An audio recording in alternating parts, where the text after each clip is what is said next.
Welcome to Strip Coverlet, where we squeeze the bigger picture out of literature. I am Adrian Fort, and we are here for the 6th of a 13-part series as we journey chapter by chapter through Under the Volcano by Malcolm Lowry. So this being chapter 6, what happens herein? We open with Hugh lazing about and trying to distract himself from thoughts of Yvonne. We learn then, through his musings, that Hugh had dedicated a large part of his life as a young adult, to music and the business therearound. He wrote some songs and then decided to become, as all musicians do, a sailor. Yeah, it seemed to make sense at the time.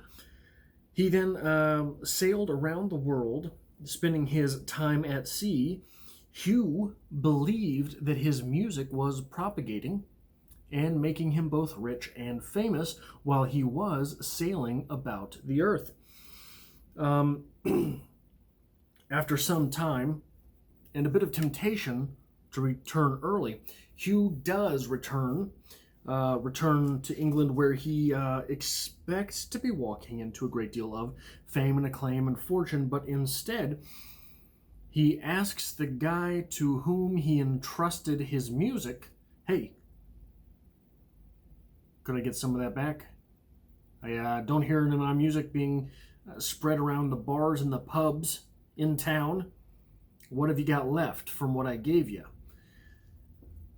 The guy to whom Hugh had entrusted with his music brings out the entire case of published but still strung together music. He didn't do anything to distribute the music. This upsets Hugh so much that he sleeps with the guy's wife. It seemed the right thing to do. Hugh makes those types of decisions, remember. There is some drama hereafter where the guy, by the way, the guy is Jewish. And we travel head first into a great deal of anti-Semitism in this chapter. The guy goes ahead and decides to sue Hugh for plagiarism. He says all of the stuff that Hugh wrote is actually based off of some stuff that was going around in America at the time.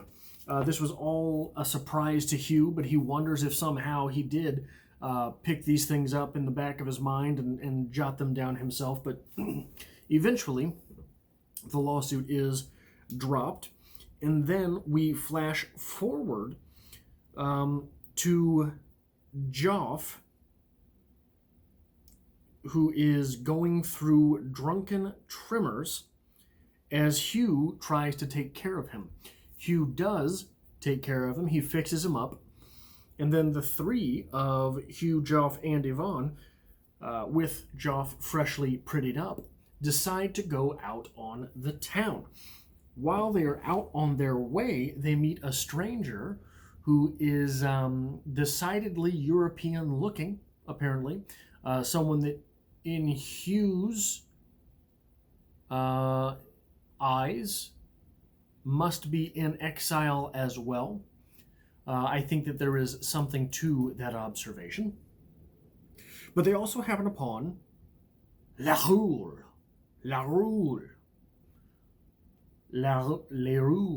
However you say Leroux's name, Leroux. They happen upon him as well. And the postman. The postman comes up to him and hands Joff a letter. Joff hands that letter to Hugh. It was from Yvonne. This is on page 202. It was from Yvonne herself, and apparently written at least a year ago. Hugh suddenly realized it must have been posted soon after she'd left the consul, and most probably in ignorance he proposed to remain in Quannock. Yet curiously, it was the card that had wandered far afield.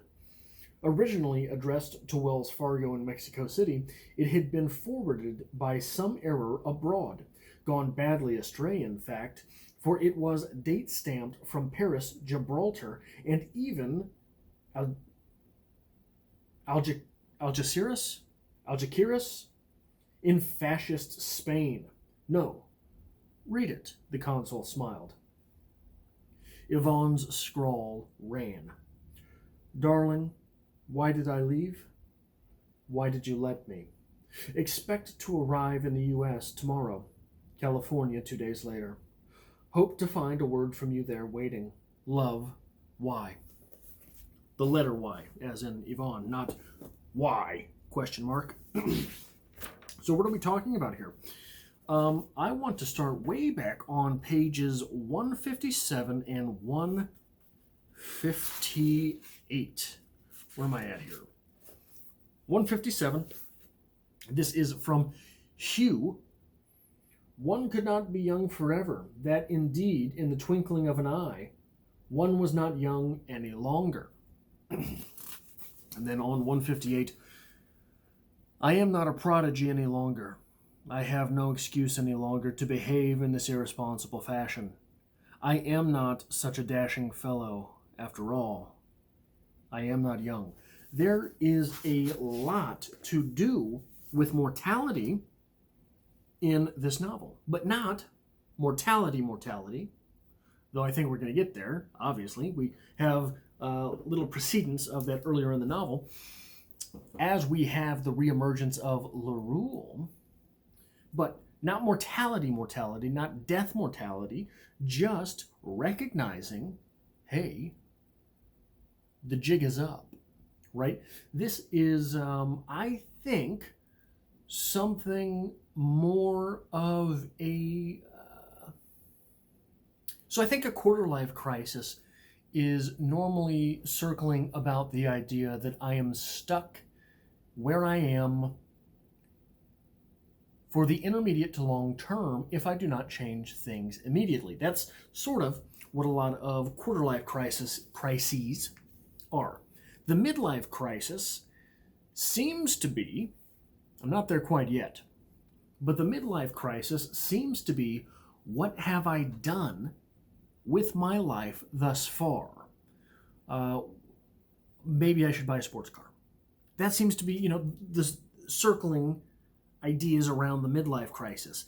This novel seems to be circling around the idea right in the middle of those two. Not the quarter-life crisis, not the midlife crisis. Maybe the 35 to 45 crisis.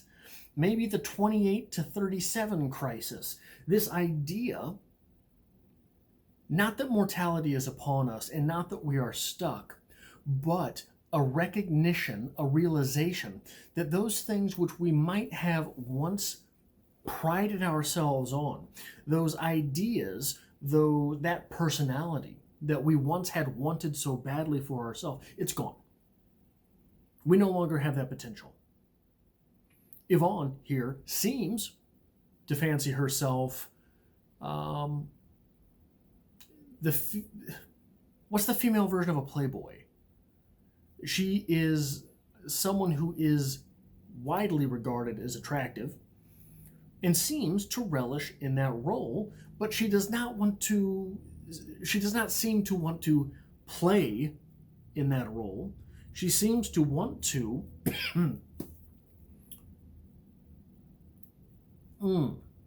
she wants to be something of a local celebrity, it seems.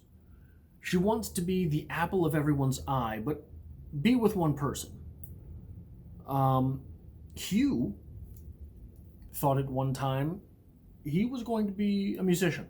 He was going to be good at it. He was going to be famous. He was going to be rich. He was going to gain acclaim and adoration as a musician. But we have those quotes there. I am a prodigy. I am not a prodigy any longer.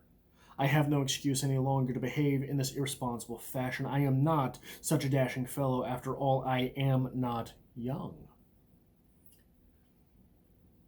We also have sentiments like this from Joff. In this way, this novel is starting to remind me a bit of this, I'm blanking on it. Where's The Sun Also Rises? I don't have it anymore. I don't know where it's gone. The Sun Also Rises. It reminds me of that, but maybe progressed 8 years, right? These characters are disillusioned, but still living. They are still living in the shadows where they once played. They are returning to a place where they had once been young, where they had once had potential, and which Joff has not left. It is an interesting dynamic. There is within Hugh's journey a very long ode, sort of, to a couple things. One, Jack London. There is an ode to Jack London in Hugh's adventure. Jack London,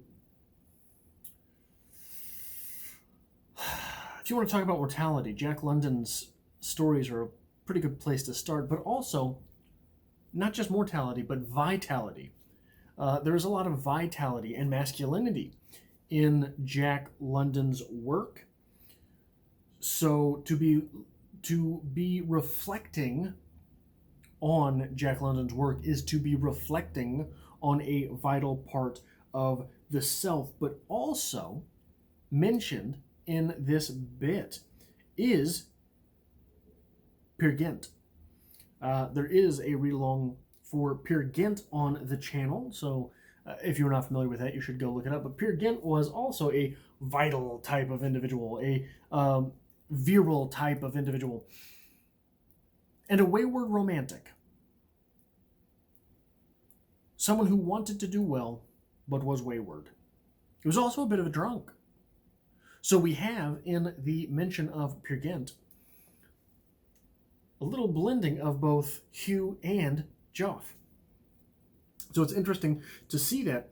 One thing which was very interesting and almost slipped right past me here, not exactly of the literature, but it is an interesting observation, I think, to be made in the literature. We have on page 179 a strange phrase, which this may have been one of the last times it was applicable. Dr. Goatably, fabulously stalking totem pole out of privilege, the church, the English gentleman, God save the king, and a sheet anchor of parents. Wait, what was that? God save the king?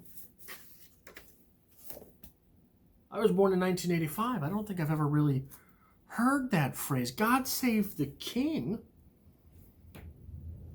This book was published in 1947. The last king, George VI, unless I've got my history wrong. It's possible I do. George VI died in 1952. We've had the same queen since then. And a whole lot of drama around that right now, huh? Whole lot of drama around the royal family right now here in March of 2021. For anyone who's seeing this afterwards. But God save the king. Here we have a fragment of history from Malcolm Lowry in 1947. How could he have known? I would be discussing this book in 2021. Talking about, wow, never really heard that phrase.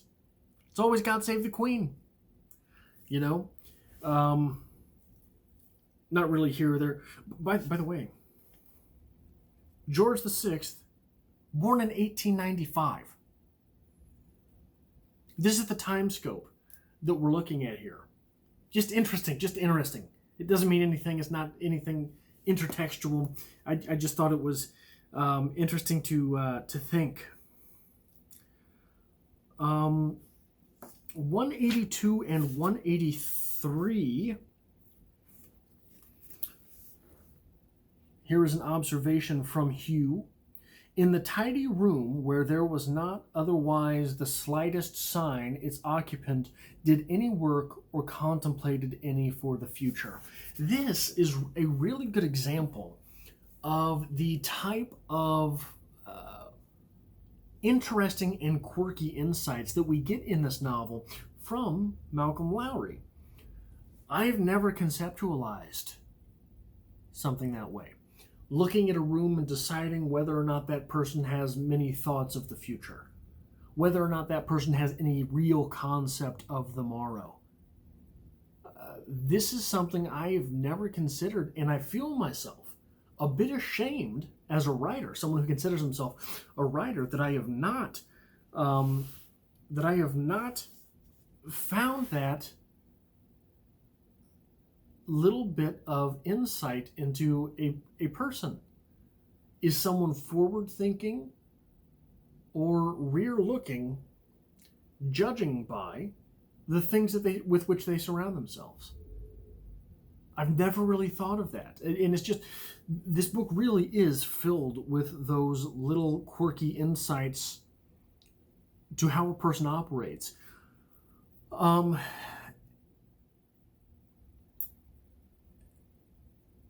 I can't think of anyone to whom we can compare that. Certainly the writers of this day and age, when you think about Ernest Hemingway explained people to us through their right now. This is what this person is saying, doing, showing, and it tells us who that person is. Fitzgerald, I think, was very good at showing us who a person is by who a person projects themselves to be. Faulkner was very good at showing us who a person is through the truth that that person perceives. Malcolm Lowry has been giving us great bits about people through the world in which they find themselves, which seems counterintuitive. But he's been really good at doing it. He's been really good at doing it. The kissing page to this, 183, we have a list of books here, books that Joff has, and listed among them, Peter Rabbit. Peter Rabbit. Everything is to be found in Peter Rabbit. The consul liked to say Hugh returned. Everything is to be found in Peter Rabbit, the consul liked to say. Hugh returned, smiling, with a flourish like a Spanish waiter poured him a stiff drink into a tooth mug. One of the things that I like to say on the channel that I learned, the way I learned to consider this was as an undergraduate, is that an ass can look at Shakespeare and decide that there is literature therein. Pretty obvious stuff. But it is a testament to intelligence to be able to look at the Sunday papers, the funnies, and show us the literature therein. So that is what Joff is speaking to here. Everything is to be found in Peter Rabbit. If we're talking about these stories written for children, everything that makes us the adult we are to become is to be found right there in the source material, right there in Peter Rabbit, things such as that.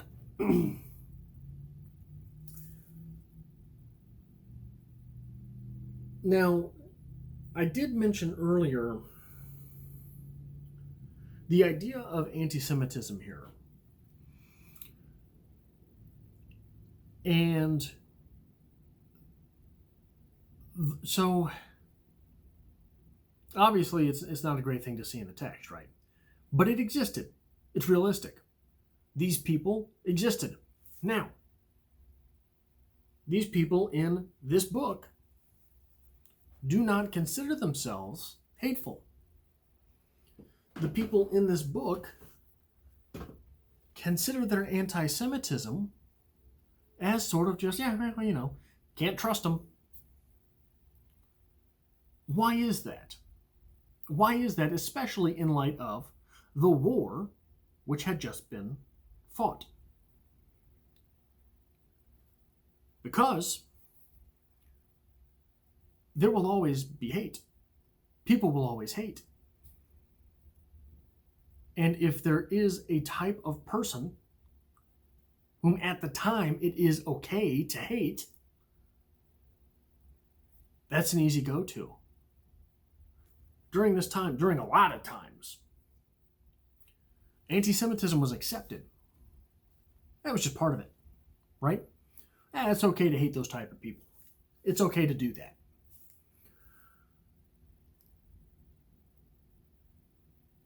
So long as there is a type of person that it is okay to hate, that person, that type of person, will be used as a scapegoat. And any type of negativity in their direction will be written off as just, well, it is what it is. Nobody likes driving to work. Nobody likes those types of people. It's the same type of thing. It's just accepted, right? It is a zeitgeist. Woo. Probably shouldn't continue using German phrases when discussing this, but you know what I'm saying. Spirit of the times. So this is also pretty prevalent through a lot of Hemingway. There's a lot of anti-Semitism in Hemingway. Same time periods. Same types of... I don't know a lot about Malcolm Lowry, but from what it seems, he was the same kind of gung-ho individual. This was something which was... But we do have Hugh, in every other way, expresses himself as a nuanced individual. Hugh, in every other way, expresses himself as a well-thought-out individual. Hugh, in every other way, expresses himself as an intelligent individual. That's what makes something like identity politics so damning. It allows otherwise pretty great people to do insidious things. There is a quote...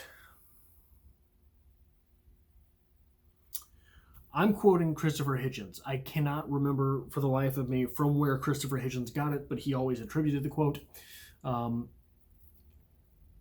During most times, good people will do good things. Bad people will do bad things. But to make good people do really, really bad things, you'll need religion. Why is that? What is that saying? What are we talking about? You said religion, not identity politics. Identity politics is a religion. The term religion can be applied, veiled loosely, to many, many things. Anything to which someone is willing to transcribe all of their beliefs without having to think about them.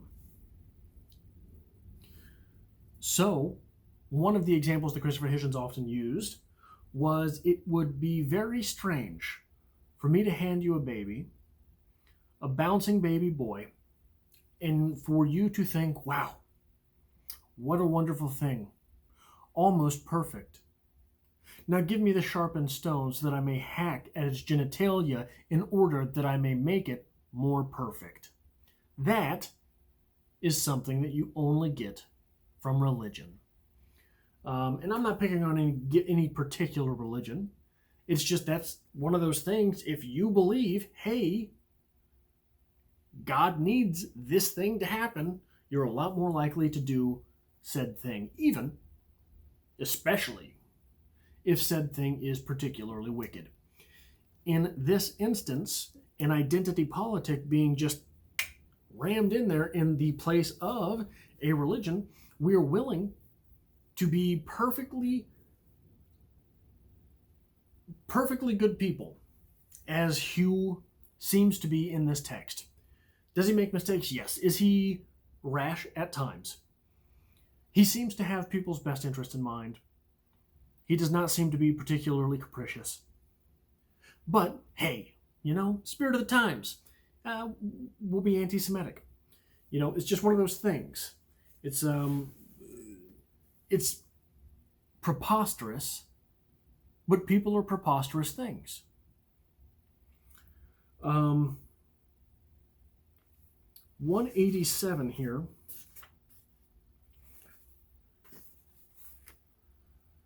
Do you see that poor exiled maple tree outside there? Asked the consul. Propped up with those crutches of cedar.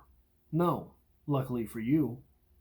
One of these days, when the wind blows from the other direction, it's going to collapse. The consul spoke haltingly while Hugh shaved his neck. And do you see that sunflower looking in through the bedroom window? It stares into my room all day. It strolled into your room, do you say? Stares. Fiercely. All day. Like God.